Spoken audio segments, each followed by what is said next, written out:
The more you get around Australia, the more you find places that you want to keep to yourself, but should probably share because that's, it's the right thing to do. And the Sapphire Coast is exactly that. It's like the perfect holiday spot.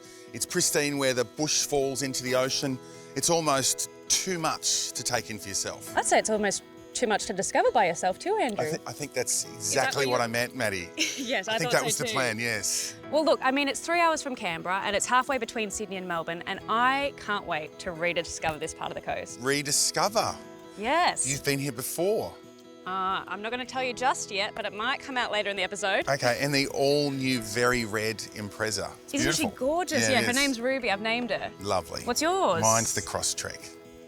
Good. But I'll work on something. Yeah, How about I think that? All right, so you're going that way? I am. I'm going this way? All right, I'll we'll see meet you somewhere in the middle. Yep, sounds Beautiful. good. All right, have fun. Bye.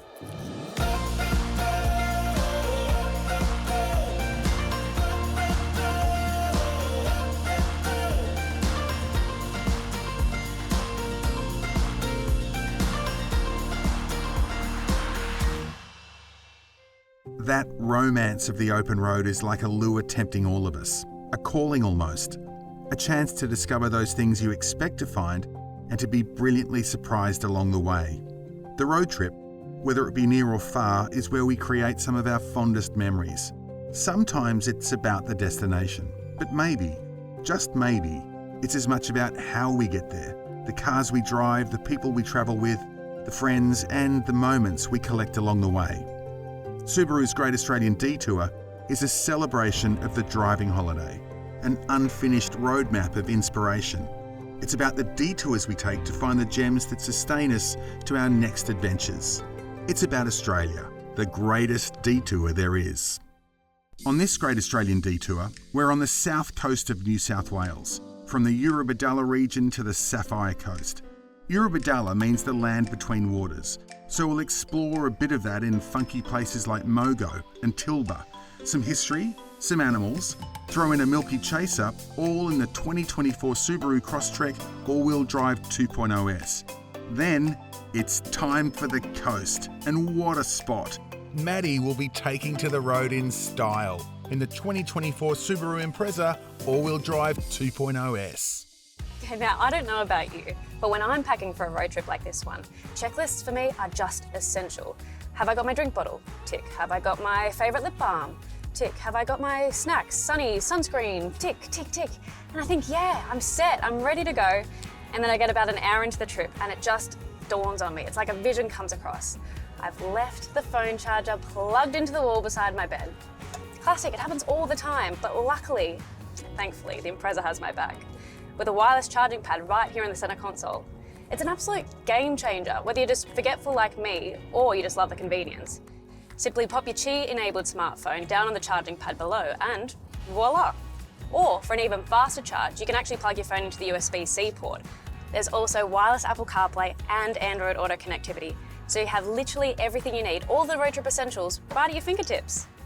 Gosh, I don't reckon I've been down this way in 10 years, maybe more, but these windy roads are certainly bringing me back. I remember I had one of the best pizzas ever, and there was always people out kayaking. Bateman's Bay is just far enough away from anywhere to feel like a real holiday. Carefree, a little sleepy, the quintessential Australian coastal town. It's my first crack at kayaking. Eva, a local kayak instructor, is here to smooth the waters. Now, just between you and me, I have never been on a kayak before, so what can I expect? You can expect an amazing paddle today. We've got the perfect conditions for it. We do, so they're stunning. We'll be paddling along the Clyde River. So what we'll be doing is jumping in our kayaks, heading across the river, and we're going to be tasting some delicious pizza from one of our local vendors.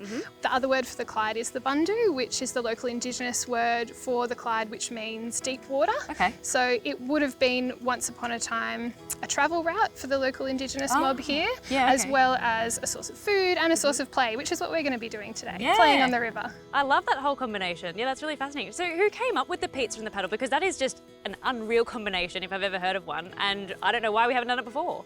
So my boss Josh came up with the idea. Him and his wife 17 years ago started the first dinner on the river tour.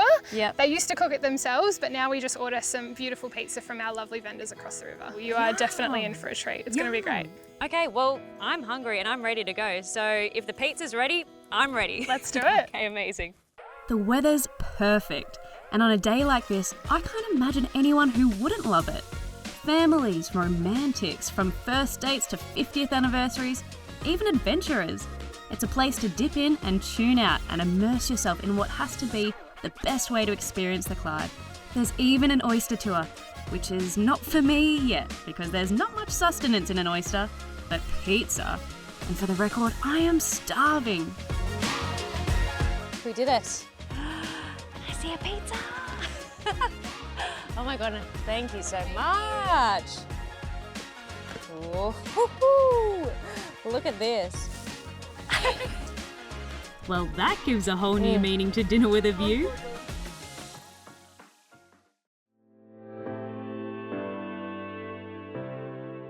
It's always interesting coming back to an area you've been to before. So I was last in this part of the world, 2019, in a Forester, had a great time, but the fires had been through. And I remember thinking, they were so bad, I can't imagine this will ever grow back. And just 4 or so years later, you just look at the foliage and you can't imagine the fires ever happened. So always good to return, you know, see things in a different way.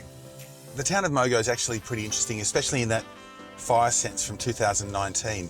And it's almost like there's a new Mogo, an old Mogo. A new Mogo would be the northern end, and then old Mogo would be from the lolly shop, which is where we're going. And the council made the lolly shop, put a firewall in years ago, and they moaned and moaned about, no, we don't want to do that. And they did it.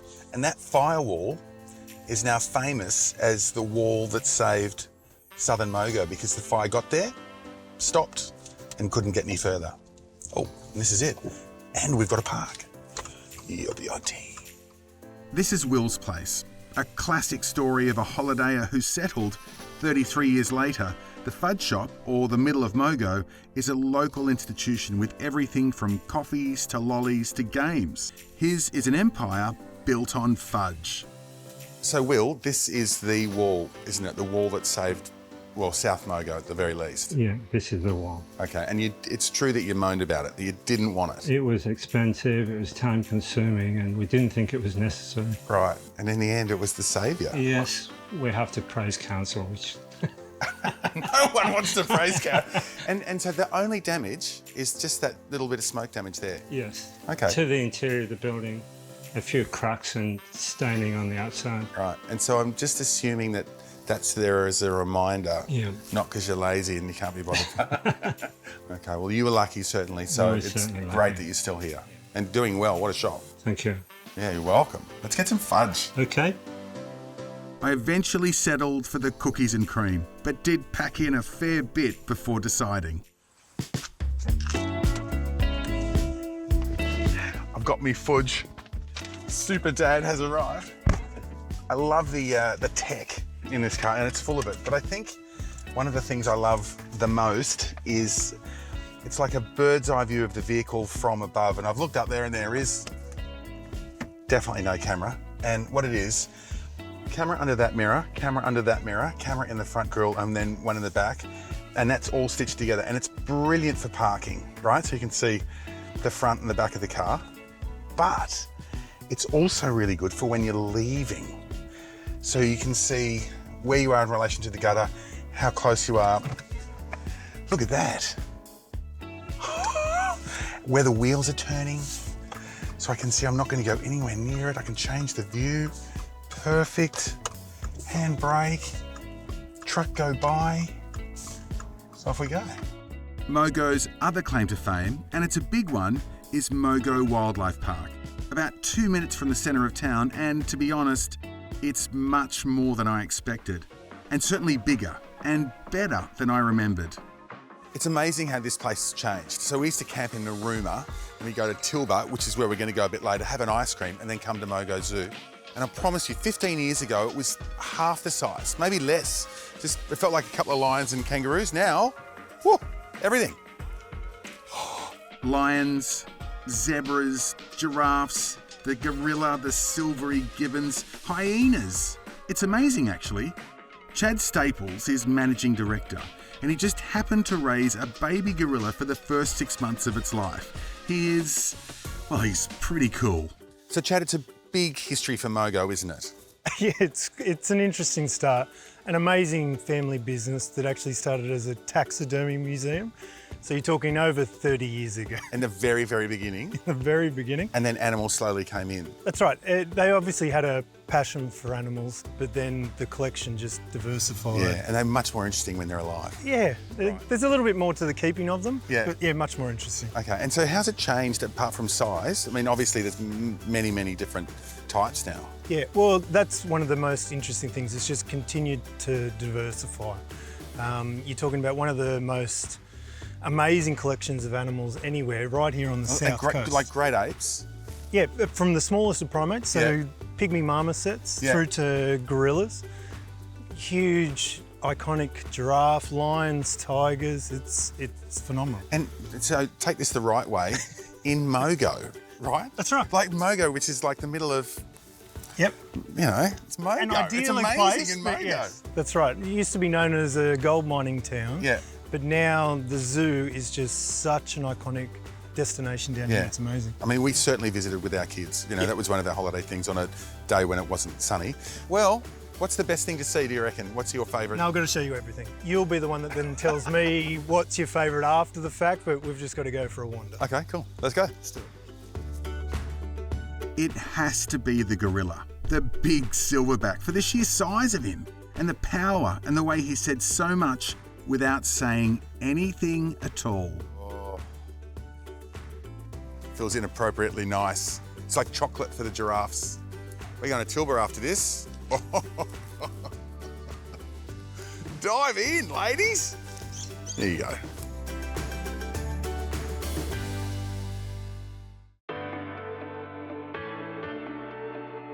This is Subaru's Great Australian Detour, and we're detouring off the Prince's Highway. Not Princess. I always thought it was Princess.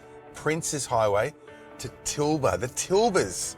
It's only confusing for the people who ain't from round here. Now, there's Tilba, two Tilbas, and that's the old town. Then there's Central Tilba, which is the new town that looks old. Got it? That's one of us. Tilba's history is both long and rich, from the Yuin people and their celebration of Gulaga, the sacred Mother Mountain, to the dairy and gold mining and logging industries. Now the two Tilbas work together as one of the region's great tourist spots. I've just had a quick squirt through town. I thought I'd get here early, you know, beat the crush, and it's very quiet, it's very cute. Looking for like an apothecary, someone that sells Magic Happens stickers and dream catchers, and that's definitely going to be here. But don't rush to get here because almost nothing opens until 9. Then by 10, the place is clogged.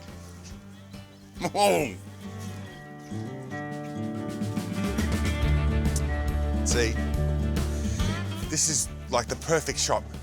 Saloon, espresso, records, posters, clothing. Retro, that means old stuff. People like me are welcome. Sweetwater feels a bit like the whole town, sweetly authentic. The best bit is, it doesn't feel like it's trying to be anything it isn't. It feels like the perfect coffee shop because there's something to look at while you're here, including the records. Dynamite 78, Voz Skaggs, Uriah Heep. I mean, it's a brilliant sense of history, and it's everywhere. And in the people too, especially Scroggy. Almost new to Tilba, but he fits right in. Scroggy, in your mind, what is it about Tilba? What's the attraction? It's the rawness, the originality, the nothingness to in a lot of ways. I mean, yes, we all going to go up and you're going to see all these wonderful old buildings and great shops and cafes, but as someone who lives in Tilba, the next village down, I know that there's very little to do. But I think that's the really lovely thing about it, is there's nothing to do. And that's, with the world so busy, it's so good to come here for the nothingness. It is, because you can stroll here. You're not buffered, and you haven't got people looking at their phone walking into telegraph poles. Everybody's just chilled. Yeah. So, Tilba. Yeah. Tilba. No, Central Tilba. That's right, yeah. Tilba. Yep. Where's Tilba? This is Central Tilba. Okay, what about Tilba? Tilba, yeah. Well, you've got Tilba down there, and you've got Central Tilba here. Yeah, but is there Tilba? Yeah, there's Tilba's down there. This is Central So Tilba. there's no Tilba? Well, there is. You know, it's Tilba's like the Tilbas. Right. We say the Tilbas means the two of them. It's like a plural of Tilbas. Right, a kilometre apart. The thing is, it's a collective. It's a plural of Tilbas. If you have more than one Tilba, Yeah, a collective of Tilbas. it's called a Tilba. Oh, okay. It's that simple. So it's the collective of Tilbas is the singular. Got it. Yeah. Thanks. You're good. And it was built on cheese. No, it's built on the side of a mountain. Okay. Jeez, I tell you what, you're good looking, but Sorry, you said cheese, you're good looking? no, you're Jeez. you're good looking, but you're good looking young fella still. But geez, I tell you what, There it is again, not cheese, it's a not, sign. Not the quickest, are you? I'm gonna try some cheese. This is going to go on forever, I think. I think so. There is a reason the Tilbas are so historic looking, and we have the hippies to thank for that. It was the 1970s, and that very first store, they wanted to knock it down and build a brick motel with low ceilings, and the hippies said no, so they lobbied council, and then the whole place was heritage listed. So that's why it is so uniform and beautiful. Oh, and the bakery has the best chicken and leek pie I've ever had. In fact, the two best chicken and leek pies I've ever had. Sweetwater Scroggy knew all about the cheese. It's from Tilba Dairy, one of those local stories where one man's vision took something simple, like milk, and turned it into a very successful business. So Nick, this is the source of the sauce, isn't it? Yep. What's the... are the cows the magic? Are they jerseys? All jerseys. Right. So are they the magic, or is the grass the magic? Okay, well, they all work together, but the magic is in the soil. So Right. the soil, the biological activity in the soil is what produces the beautiful quality in the grass. Some wormage. And then the other part of the magic, of course, is at the factory. Right, where you cheese it Where up. we make it up. And this is non-homogenised. Non-homogenised milk, so the cream rises to the top. Oh, so there actually is cream in it. Absolutely, hasn't been touched, hasn't been taken out. And so what about the cows? So the cows are all Jersey cows, so they're a smaller cow than the average Australian Okay, fine. dairy Yeah. cows, but they produce a much better quality milk. So a higher fat and a higher protein, particularly a higher protein. So you can see the cream. The colour of it is unbelievable. Look at that. Now you can have the creamy one. Yeah, so there's just a big dollop of Yep, cream. beautiful, mate. So cheers. It sounds ridiculous. It's like ice cream. Sweet. It's beautiful. That's the cream. Right where Nick said it would be. They're beautiful, aren't they? Just utterly beautiful. You think we've milked that one enough? More of Subaru's Great Australian Detour when we come back. Move.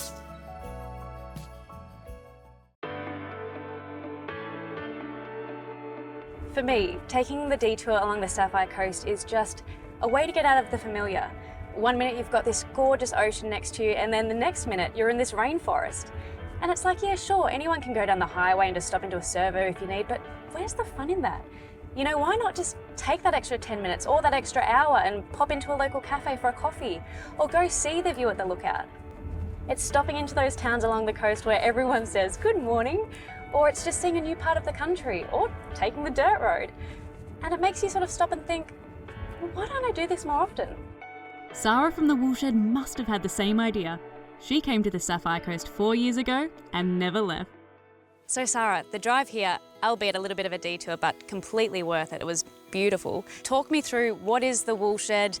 What do you produce? What do you provide? Yeah, so the Woolshed is I guess an arm of our farming business. Yep. So my husband and I moved here about 4 years ago, and I started gardening, and it was really exciting to build a vegetable patch, and it's expanded from 4 to 8 to a market garden, Yep. which you can see here. What sort of produce do you grow? Because I can see I've got tomatoes, there's a massive zucchini, corn. Yeah, so it's peak summer right now, so you can see that the vegetables reflect the summer season. Yep. So these are Cape gooseberries, zucchinis, tomatoes, corn, onions, aubergines or eggplants. Tell me about that farm to table experience. What does that sort of entail? How is the process from here to there? Yeah, so it starts probably the week before. I look to what is the best in the garden and looking at what will be the best by the end of the week. And then the menu planning starts. That must be a fun process. It's so fun. I love it. It's really, I feel so inspired by the garden and nature. Oh, I do too. I'm not a cook by any means, but I'm like, oh, I could use the tomato and the basil and I could make a gorgeous little, you know, it's just, as soon as you're here, it's sort of, it takes you back to the roots, you know, so that you can actually gather that inspiration. And I think that's sort of what food's meant to be all about, isn't it? Yeah, absolutely. It's really, you know, it's exciting when you come out and you see, oh my goodness, this new, you know, tomato has come into fruition. You think, wow, this is going to be amazing, and then you taste it and you think, oh my God, everybody's going to love this this week. This is a Cape gooseberry, and the great thing about, you should try it. Do I take it off with, like... Yeah, eat it just like that, pop it in your mouth. So the great thing about growing produce in your own garden is that you can grow different things, unusual things that you might not find in the grocery store. That's such like a hybrid of tastes. I don't know how to describe it. It's sweet, but it's also... It's like a tomatillo or like a cross between a tomato and a passion fruit. Yep.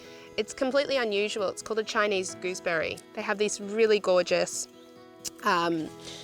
outside casing, which is like a, you know, like a little lantern. And then you just pop it open. If it's yellow, it's ripe. Oh my God, I could snack on these all day. I know, and there's so many. I mean, I put in 4 plants and they've gone wild, so take as many as you like. I will. Well, this is delicious and I can't wait to try more. So if you'll take me over to the wool shed, maybe we can, get started there. Yeah, let's go try some food. All right, amazing. Come on, Tink. Come on. Sarah takes her inspiration from the garden, which means no menu is ever the same. It's completely dependent on the season, so no matter what time of the year you visit, you're always guaranteed a unique experience. From purple potatoes to fresh figs and tomatoes that take me back to Italy, there really is nothing better than great food. With good company, of course. These are fresh berries and cream. And you were saying about the jam, how you make that here as well? Yeah, make all of our jams. This one is strawberries and rhubarb. Well, look, I'm really keen to try it, but I say we get out of the rain and actually sit down properly. So shall we? Yeah, let's go. All right, let's go. It's rich, isn't it? The whole place, rich in people and produce, rich in history and stories, yet still with room to put together your own memories to share or even to hold tight for another day. So Maddie, the Sapphire Coast, if it was a crown, what would be the jewel in the crown for you? Oh, for me it was just... This might sound weird, but last time I was down here, I thought we sort of touched on that before. The rediscovery. Yes. The rediscovery of the coast, Well, I was here with an old boyfriend, an old flame and his family. So to be able to come down here again, 10, maybe 12 years later, who's counting? And actually just be able to drive my own car down here, take the stops that I want to take, see it how I want to see it, really... Yeah, experience that all again. See it again and almost like for the first time. Yeah. Right. But what about you? It was almost what you don't get to see, right? So there's the things on the way, like it's dumb stuff, like, so going into Tilba, I'll explain the Tilbas for you later. Okay. So interesting. But it's the fact that that was the main road and now it's been bypassed. Yeah. So Tilba's now a bypass. Yeah. But in the 90s, that was the only way to go. So it took so long. So it's the ocean, it's the seals, it's the golf courses. So there's literally so much here to see. And then experience. And to come back and experience again. Yep. So maybe you all should leave us here while we think about Subaru's next Great Australian Detour. We could do anything. We should have had oysters here. Maybe somewhere with oysters. Well, you know what? I've never had oysters before, so... Oh, okay. You won't like them. I'll have them. Oh, no. See ya.